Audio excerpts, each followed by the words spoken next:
IAS అవడం అంటే మామూలు విషయం కాదు. ఎంతో డిటర్మినేషన్ ఉంటే తప్పితే సాధ్యపడదు. అలాంటి ఐఏఎస్ రాజకీయ ఒత్తిళ్లకు తలొగ్గితే ఏమవుతుంది తెలుసుకుందాం. 1988 బ్యాచ్ ఐఏఎస్ అధికారిని శ్రీలక్ష్మి. ఒకప్పుడు ఏపీలో అత్యంత శక్తివంతమైన అధికారిని. కానీ ఒక మైనింగ్ స్కామ్ ఆమె జీవితాన్నే తలకిందులు చేసి వైఎస్ఆర్ సీఎం ఉన్న సమయంలో శ్రీలక్ష్మి పరిశ్రమల శాఖ కార్యదర్శిగా పనిచేశారు. ఆ టైంలోనే జరిగింది దేశం ఉలిక్కిపడ్డ Obulapuram mining scam. CBI report ప్రకారం కర్ణాటక మైనింగ్ కింగ్ గాలి జనార్దన్ రెడ్డికి సంబంధించిన ఓఎంసీ కంపెనీకి అనంతపురం జిల్లాలో ఇనుప ఖనిజం తవ్వకాల కోసం లీజులు కేటాయించారు. బట్ క్యాప్టివ్ మైనింగ్ అనే రూల్ ఉంటుంది.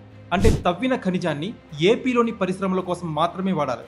బయట అమ్ముకోవడానికి ఎగుమతి చేయడానికి వీల్లేదు. కానీ శ్రీలక్ష్మి ఆ రూల్ ఫాలో కాలేదు. అసలు జీవోలో క్యాప్టివ్ మైనింగ్ అనే పదాన్ని కంప్లీట్ గా తొలగించారు. ఆ ఒక్క పదం చేర్చకపోవడం వల్ల గాలి జనార్దన్ రెడ్డి తవ్విన ఖనిజాన్ని ఎక్కడైనా అమ్ముకోవచ్చు, ఎగుమతి చేసుకోవచ్చు అనే లూప్ హోల్ దొరికింది. ఐరన్ ఓర్ ని చైనా వంటి దేశాలకి అక్రమంగా ఎగుమతి చేసి వేల కోట్ల రూపాయలు సంపాదించారు. మైనింగ్ లీజ్ కోసం ఏపీఎండితో సహా 30కి పైగా కంపెనీలు దరఖాస్తు చేశారు. కానీ శ్రీలక్ష్మి వాటిని పట్టించుకోలేదు. అండ్ మైనింగ్ కి లీజ్ అప్రూవల్ ఇవ్వాలంటే కేంద్రం అనుమతి తప్పనిసరి. దానికోసం రాష్ట్రం కేంద్రానికి ఒక నివేదిక పంపాలి. శ్రీలక్ష్మి ఆ నివేదికలు వేరే కంపెనీలు కూడా దరఖాస్తు చేశాయి అనే విషయాన్ని దాచిపెట్టారు. ఓఎంసీని మాత్రమే కేంద్రానికి సిఫార్సు చేశారు. కేంద్రమేమో రాష్ట్రం చెప్పింది నమ్మి అనుమతి ఇచ్చేసింది. ఇదే ఆమెపై అతిపెద్ద ఆరోపణగా మారింది. వైఎస్ఆర్ హయాంలోనే ఇదంతా జరిగిందని సిబిఐ ఎఫ్ఐఆర్ లో స్పష్టంగా పేర్కొంది. కానీ అప్పటికే వైఎస్ఆర్ మరణించారు. అందుకే ఆయన్ని నిందితుడిగా చేర్చలేదు. వైఎస్ఆర్ సీఎం గా ఉన్నప్పుడు కొన్ని కంపెనీలకి అప్పటి ప్రభుత్వం భూములు, కాంట్రాక్టులు, మైనింగ్ లీజులు ఇచ్చింది. దానికి బదులుగా ఆయా కంపెనీలు వైఎస్ జగన్ కంపెనీల్లో వేల కోట్లు ఇన్వెస్ట్ చేశాయి. ఓఎంసీ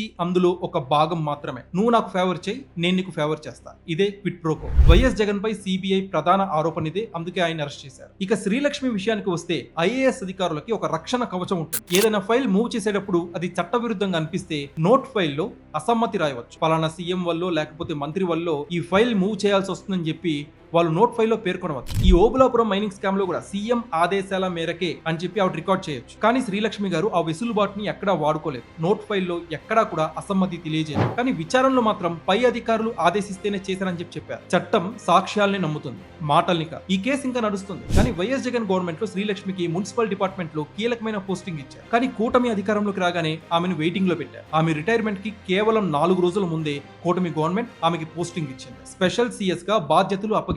సో వ్యూయర్స్, ఈ మైనింగ్ కుంభకోణం ఒక ఐఏఎస్ అధికారిని క్రెడిబిలిటీని దెబ్బతీసింది. రాజకీయ ఒత్తిళ్లకు తలొగ్గి చట్టపరమైన రక్షణని వాడుకోకపోతే అధికారి ఎంత సీనియర్ అయినా సిన్సియర్ అయినా జైలు తప్పదు. దీనిపై మీ ఒపీనియన్ కామెంట్ చేయండి. Please like, share and subscribe.